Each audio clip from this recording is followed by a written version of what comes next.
গৌতম, কি হয়েছে তোমার? বন্ধু সুব্রত, কেন জানি না আজকে আমার মনটা অন্যরকম অনুভব করছে। মনে হচ্ছে আজকে কিছু আমার সাথে খারাপ হতে চলেছে। আরে এসব কি পাগলের মতো ভাবছো? কিছু হবে না। এই নাও, জল খাও।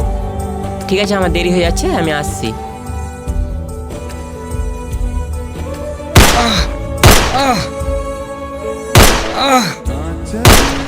আহ